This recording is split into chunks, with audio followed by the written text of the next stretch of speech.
ഇടവേളയ്ക്ക് ശേഷം വാർത്തകൾ തുടരുന്നു. ഇനി മലയാളി കമ്മ്യൂണിറ്റി വാർത്തകൾ.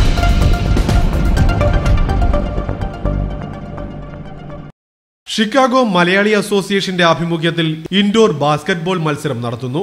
ജൂൺ 30 ശനിയാഴ്ചയാണ് പരിപാടികൾ നടക്കുക.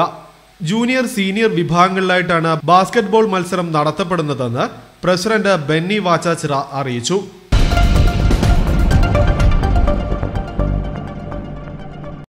ഗാർലൻ സ്കൂൾ വിദ്യാഭ്യാസ ജില്ലയിലെ പ്രധാന വിദ്യാലയങ്ങളിലൊന്നായ ഗാർലൻ ലേക്ക് വ്യൂ സെന്റീനയിൽ ഹൈസ്കൂൾ വാലിഡിക്ടോറിയനായി മലയാളി വിദ്യാർത്ഥിനി ജസ്രിൻ ജേക്കബ് തെരഞ്ഞെടുക്കപ്പെട്ടു.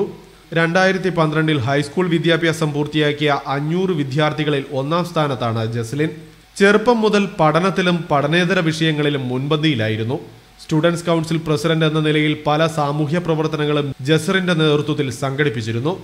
ജസ്റിന്റെ ഈ പ്രവർത്തനങ്ങളാണ് മികച്ച വിദ്യാർത്ഥിയായി തിരഞ്ഞെടുക്കാൻ കാരണമാക്കിയത്. ഗാർലൻഡിൽ താമസിക്കുന്ന ജേക്കബ് എബ്രഹാമിന്റെയും ലെയ്സി ജേക്കബിന്റെയും മകളാണ് ജസ്റിൻ.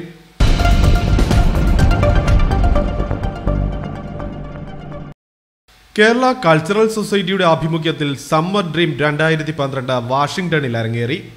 ഈ കലാസന്ധ്യയിൽ 200-ൽ പരം കലാപ്രതിഭകളാണ് പങ്കെടുത്തത്. സമൂഹഗാനം, സമൂഹ നൃത്തം തുടങ്ങിയവയാണ് ഈ പരിപാടിയിൽ പ്രധാനമായും അവതരിപ്പിച്ചത്.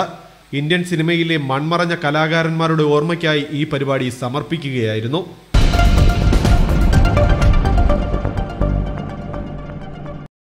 Indian National Overseas Congress Florida ചാപ്റ്ററിന്റെ ഔദ്യോഗിക ഉദ്ഘാടനം Indian National Congress parliamentary party general secretary Kodikunnil Suresh നിർവഹിച്ചു. ഇതോടനുബന്ധിച്ച് ഭാരവാഹികളുടെ സ്ഥാനാരോഹണവും നടന്നു. ജൂൺ 1 വൈകിട്ട് 7 മണിക്ക് coral spring India garden restaurant ഓഡിറ്റോറിയത്തിൽ വെച്ചായിരുന്നു പരിപാടികൾ നടന്നത്. സംഘടനയുടെ പ്രഥമ പ്രസിഡന്റായി അസീസി നടയിലിനെ തെരഞ്ഞെടുത്തു.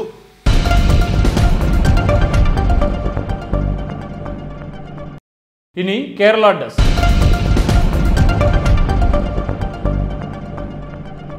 കേരള പോലീസ് സേനയിലെ 533 പേർ ക്രിമിനൽ കേസുകളിൽ പ്രതികളാണെന്ന് ആഭ്യന്തര വകുപ്പ്. ഹൈക്കോടതിയിൽ DGP തയ്യാറാക്കി സമർപ്പിച്ച റിപ്പോർട്ടിലാണ് ഇക്കാര്യം വെളിപ്പെടുത്തിയത്. IG Tomin J Thachankary, DIG S Sreejith തുടങ്ങി ഉന്നത ഉദ്യോഗസ്ഥരുടെ പേരും DGP സമർപ്പിച്ച പട്ടികയിലുണ്ട്. സംസ്ഥാനത്തെ 36 പോലീസുകാർ CBI അന്വേഷണം നേരിടുന്നുണ്ട്. 26 പേർ വിജിലൻസ് കേസുകളിലും പ്രതികളാണ്. ഫോറസ്റ്റ്, എക്സൈസ് കേസുകളിൽ 7 പേർ പ്രതികളാണെന്നും DGP ഹൈക്കോടതിയെ അറിയിച്ചു. ഏറ്റവും കൂടുതൽ പോലീസുകാർ ക്രിമിനൽ കേസുകളിൽ ഉൾപ്പെട്ടിട്ടുള്ളത് തിരുവനന്തപുരം ജില്ലയിലാണ്. ക്രിമിനൽ കേസുകളിൽ ഉൾപ്പെട്ടിട്ടുള്ളവർ പോലീസ് സേനയിൽ വേണ്ടെന്ന് കഴിഞ്ഞ മാസം ജസ്റ്റിസ് തോട്ടത്തിൽ ബി രാധാകൃഷ്ണനും ജസ്റ്റിസ് CT രവികുമാറും ഉൾപ്പെട്ട ഡിവിഷൻ ബെഞ്ച് വ്യക്തമാക്കിയിരുന്നു. പോലീസ് കോൺസ്റ്റബിൾ നിയമനത്തിന് PSCയുടെ ശുപാർശ കിട്ടിയ ചിലർ ക്രിമിനൽ കേസുകളുടെ പേരിൽ പരിശീലനത്തിൽ നിന്നും നിയമനത്തിൽ നിന്നും ഒഴിച്ചു നിർത്തപ്പെട്ടിരുന്നു. ഇതിനെ ചോദ്യം ചെയ്ത് നൽകിയ ഹർജി തീർപ്പാക്കിയപ്പോഴായിരുന്നു ഹൈക്കോടതിയുടെ നിരീക്ഷണം. പ്രധാന വാർത്തകൾ ഒരിക്കൽ കൂടി. അമേരിക്കൻ രാഷ്ട്രീയത്തിൽ ഏറെ പ്രാധാന്യമുള്ള വിസ്കോസിൻ ഗവർണർ തെരഞ്ഞെടുപ്പ് നടക്കുന്നു. US പ്രതിരോധ സെക്രട്ടറി ലിയോൺ പെന്നേറ്റയുടെ ഇന്ത്യ സന്ദർശനം ആരംഭിച്ചു.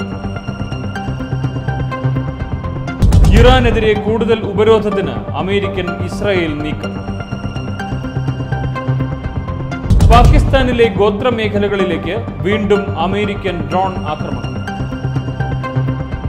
ഇന്നത്തെ ഈ വാർത്താ ബുള്ളറ്റിനെ കുറിച്ചുള്ള നിങ്ങളുടെ അഭിപ്രായങ്ങളും നിർദ്ദേശങ്ങളും ഞങ്ങളെ അറിയിക്കുക. ഞങ്ങളുടെ ഇമെയിൽ വിലാസം news@mcntelevision.com. ഇന്ന് ഈ വാർത്താ ബുള്ളറ്റിൻ ഇവിടെ സമാപിക്കുന്നു. നാളെ വീണ്ടും കാണാം. നന്ദി.